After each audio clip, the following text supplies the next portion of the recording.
بسم اللہ الرحمن الرحیم۔ ماشاء اللہ آج 28ویں تراویح تھی اور 29واں اور 30ویں پارہ پڑھا گیا۔ 29 کا پورا پارہ پڑھا گیا۔ سورہ ملک ہے، اس کے آغاز میں اللہ کی ذات بڑی برکت والی، ساری بادشاہت اس کے اختیار میں ہے، پوری قدرت والی ذات۔ اس ذات نے زندگی اور موت پیدا فرمائی ہے۔ وہ ذات دیکھنا چاہتی ہے اچھا عمل کون لے کے آتا ہے، اچھا عمل کون لے کے آتا ہے۔ اللہ کے یہاں کوالٹی ہے، کثرت نہیں ہے، کوالٹی، معیار اچھا۔ اور عمل کی کوالٹی بنتی ہے جب اس کے اندر اخلاص ہو اور اپنے نبی کا طریقہ موجود ہو۔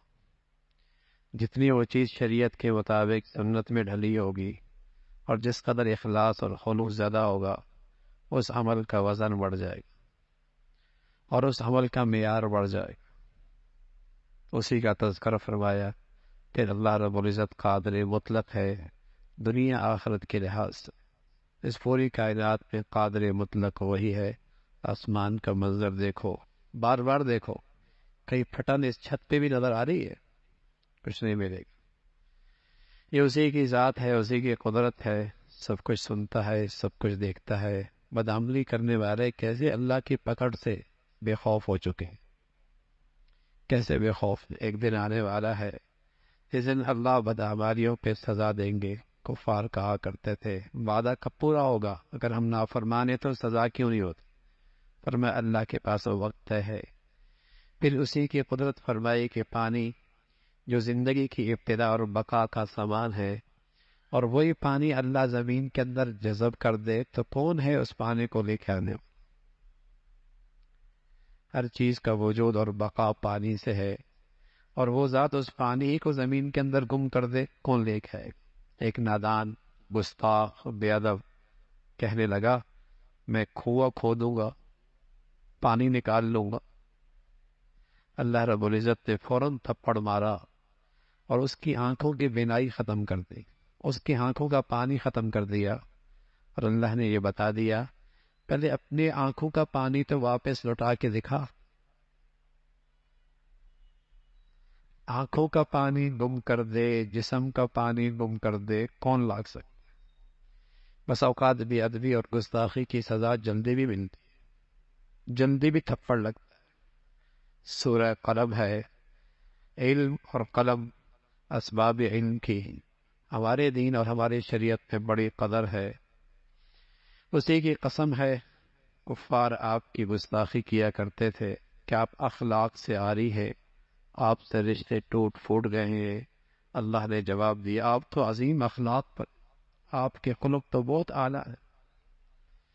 اور ہمیشہ اس قسم کی باتیں کرنے والے کمینے لوگ ہوتے ہیں، جن کی نسلیں بھی مشکوک ہوتی ہیں، جن کی نسلیں بھی مشکل ہوتی ہیں، گرے ہوئے لوگ ہوتے ہیں، غیبت کرنے والے ہوتے ہیں، اور مال و دولت کی کثرت نے ان کو غفلت میں ڈال رکھا ہے، تکبر میں مبتلا کر رکھا ہے۔ پھر ایک باغ کا تذکرہ فرمایا۔ ایک کاشتکار باپ کا، ایک کاشتکار کھیت پہ کام کرنے والا ایک کاشتکار بڑا سخی ہے خرچ کرنے، لیکن اولاد بڑی بخیل، اولاد بڑی بخیل۔ باپ بڑا سخی دل تھا، اولاد بخیل آئی اور سمجھا کہ باپ تو ایسی خرچ کر دیا کرتا تھا سارا مال، ہم کسی کو بھی نہیں دیں گے۔ اس خیال سے اور غلط جذبے کے ساتھ رات گزار رہے تھے، اللہ کی طرف سے آفت آئی، سارا باغ کا ملیے میٹ ہو گیا، نشان ہی مٹ گیا، نشان ہی مٹ گیا۔ اللہ کی پکڑ بڑی سخت۔ کوئی بھی اللہ کے ہاں اللہ کی دی ہوئی نعمتوں میں، مال میں بخل کرے گا تو انجام اچھا نہیں ہوتا، انجام اچھا نہیں لگتا، کسی کی نہیں گئی مصیبت میں لگ ہی جاتا ہے، لگ ہی جاتا۔ سخی بنو، سخی، سخاوت سے مال کم نہیں ہوتا، مال بڑھتا بھی ہے اور اس کام مال سے تعمیری کام بھی ہوتا۔ بخیل آدمی اللہ سے بھی دور ہوتا ہے، جنت سے بھی دور ہوتا ہے، جہنم کے قریب ہوتا ہے، مخلوق سے بھی دور ہوتا ہے۔ اور سخی آدمی اللہ کا بھی پیارا، مخلوق کا بھی پیارا، جنت کے بھی قریب۔ مسلمانوں کا قومی مزاج تھا سخاوت، سخاوت قومی مزاج مسلمانوں کا سخاوت۔ پھر حضرت حضرت یونس علیہ الصلوۃ والسلام کشتی میں اب مچھلی کے پیٹ میں اللہ کو پکارتے ہیں، اللہ رب العزت نے نجات دیتے ہیں، فرمایا میرا نیک بندہ ہے، آزمائش میں آ گیا۔ قرآن ایک نصیحت کی کتاب ہے، پھر سورہ حاقہ ہے، آخرت کا تذکرہ ہے۔ دو طبقوں کی تقسیم ہوگی، نیکی اور بدی والے۔ بدی کرنے والوں کو، نیکی کرنے والوں کو نامہ اعمال دائیں ہاتھ میں ملے گا، بڑے خوش، بڑے خوش، اور کہیں گے آؤ ہمارا رزلٹ دیکھو، ہمیں تو اس رزلٹ کا یقین تھا، ہمیں یقین تھا۔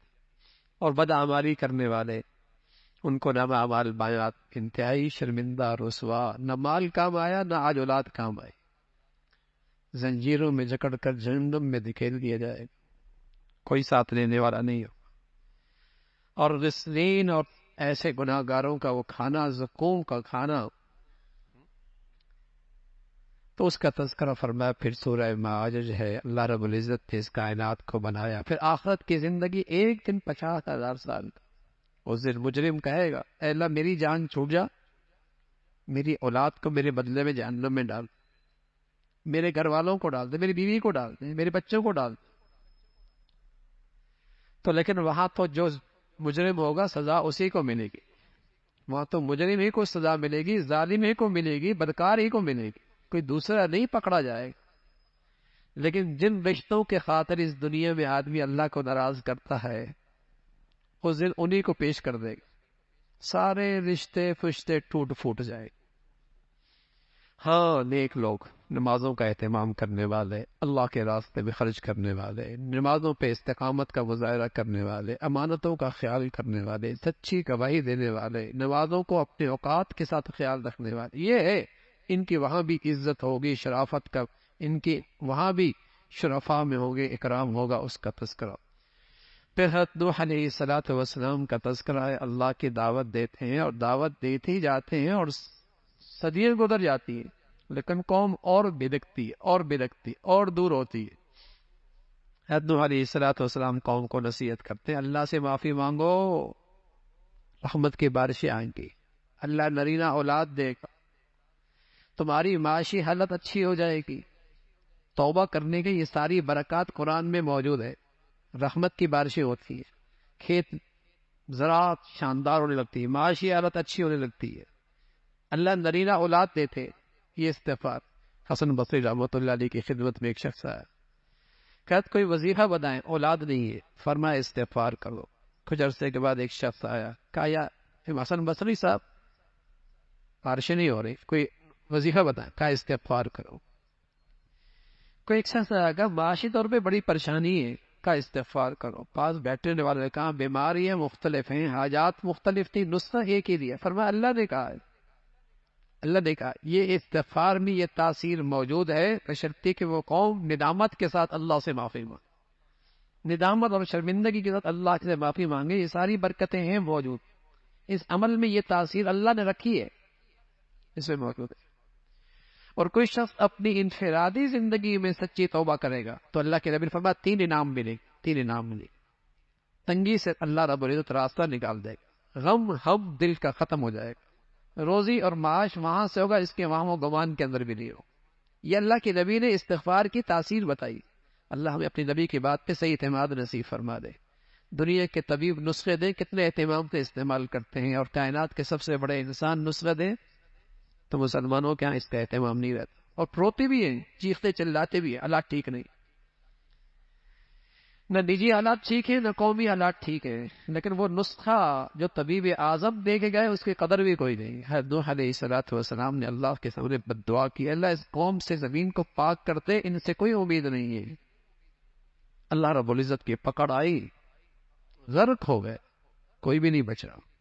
سورہ جن کا تذکرہ ہے، اللہ کے فرشتے، اللہ کے یہ مخلوق ہے، اللہ کے نبی کا قرآن سنتے ہیں ایمان لے کے آتے ہیں۔ مسلم انسانوں کے لیے عبرت تھی کہ مخلوق جن جیسی تو ایمان لے آئی، تم ایمان نہیں لاتے، اس کا تذکرہ۔ پھر اللہ کے گھر کی بڑائی کا تذکرہ۔ اللہ کا گھر اس لیے ہوتا ہے مساجد جس میں صرف اللہ کے تذکرے ہوں، اور اللہ کے غیر کے تذکرے مسجدوں میں، یہ مسجد کی بڑی بے ادبی ہے، بڑی بے ادبی۔ آپ بتا دیجئے نفع نقصان کا مالک ایک اللہ ہے، ایک اللہ کے ذات، میں بھی نفع نقصان کا مالک نہیں، پھر اللہ نے اپنے حبیب کو بہت پیارے انداز سے پکارا، اے کملی والے اٹھ، رات کی تنہائی میں میری بندگی کا تہجد پڑھ، اے کملی والے، اور ٹھہر ٹھہر کے قرآن پڑھ۔ پہلے یہ تہجد فرض تھا اس امت پر، آسانی فرما دی، فرمایا فرض تو نہیں ہے، لیکن جو میرے پیارے ہوتے اور رات کو اٹھا کرتے، جو میرے مقرب ہوتے، میرے خواص اور خاص ہوتے، انہیں تہجد کی سعادت اور نواز نصیب ہوتی۔ اللہ ہمیں بھی نصیب فرما دے۔ سحری کا وقت ہوتا ہے، اٹھنا ہی ہوتا ہے بھائی، پڑھ لیا کریں اور اللہ سے مانگ لیا کریں، اللہ زندگی بھر کا معمول نصیب فرما دے۔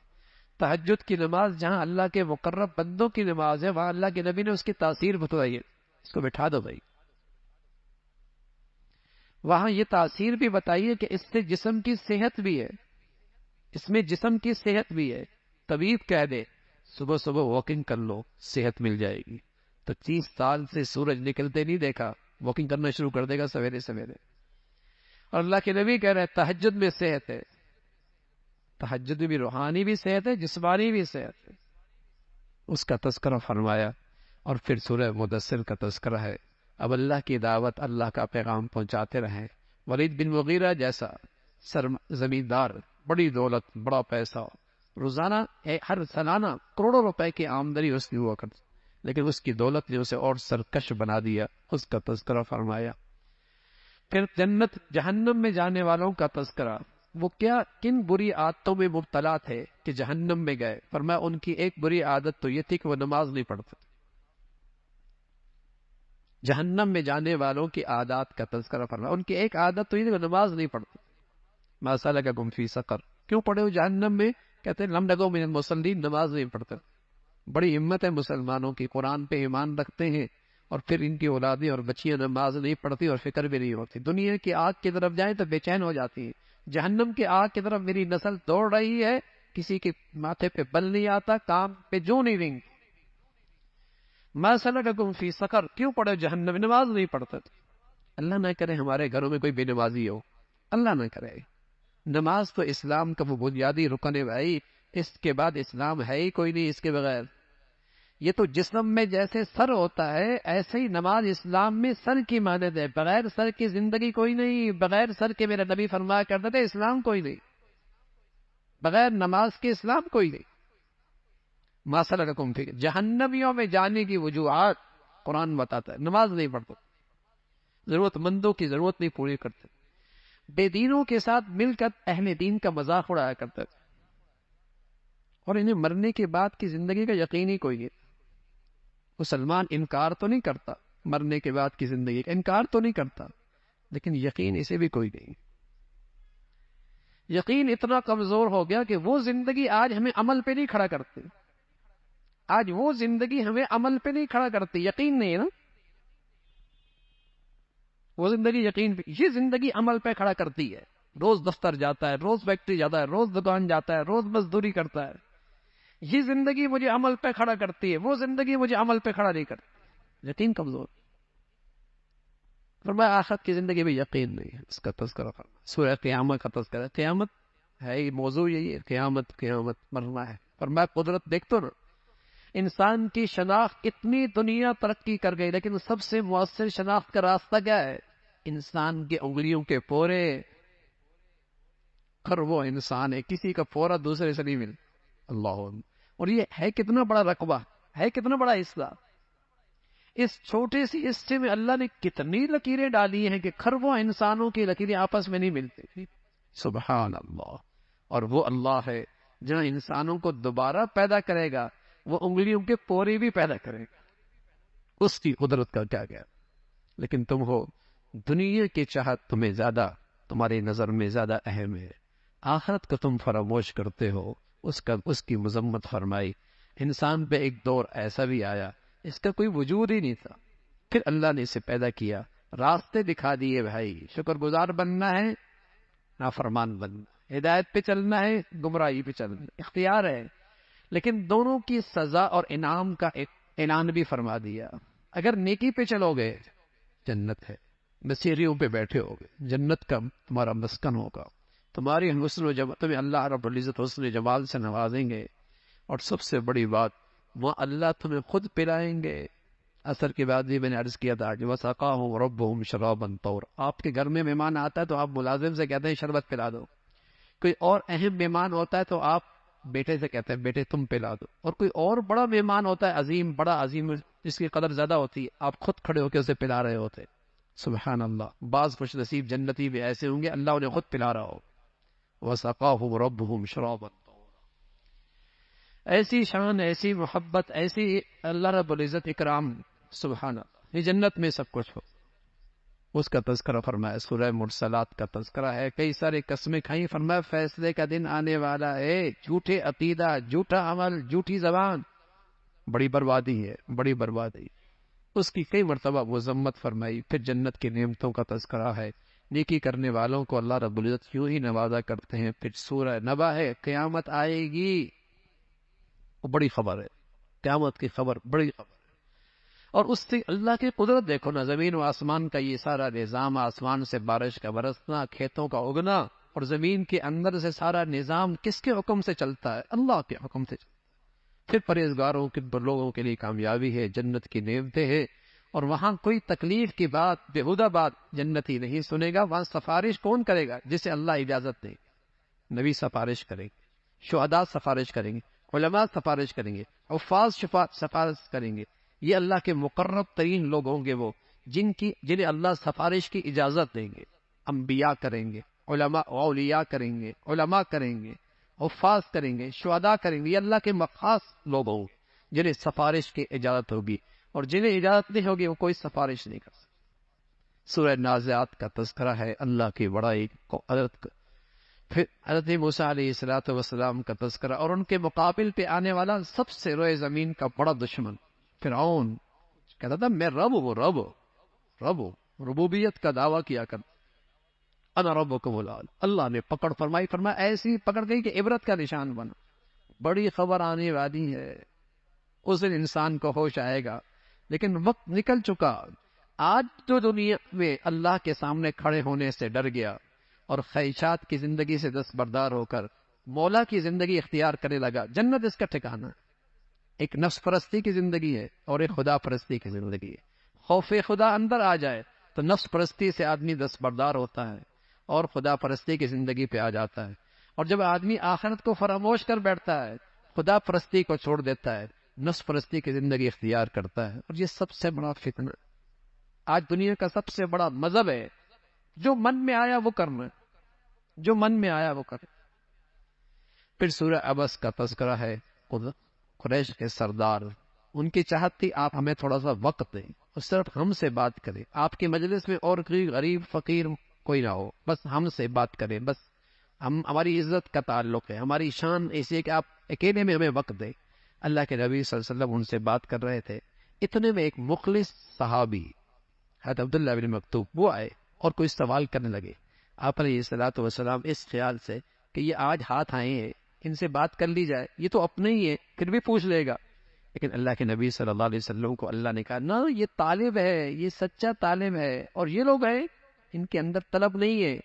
طلب طالب کا پہلا حق ہے. جس کے اندر طلب موجود ہے اسے آپ پہلے وقت دیں، اس کو آپ زیادہ اہمیت دیں.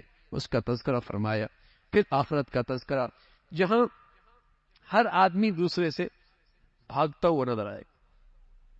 آدمی اپنے بھائی سے بھاگے گا، ماں سے بھاگے گا، اولاد سے بھاگے گا، سب ایک دوسرے سے، ہر ایک اپنے شغل میں، اپنے کام میں ایسا ہوگا کہ کسی کو کسی کی پرواہ نہیں ہو.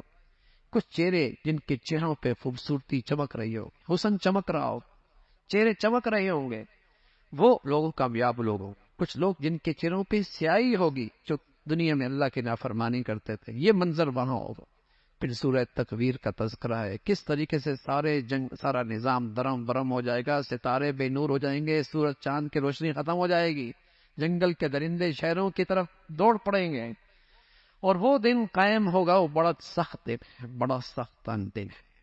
اور وہاں مردہ کی ہوئی لڑکی وہ بھی پوچھے گی مجھے زندہ درگور کیوں کیا گیا تھا، مجھے زندہ کیوں مار دیا گیا تھا.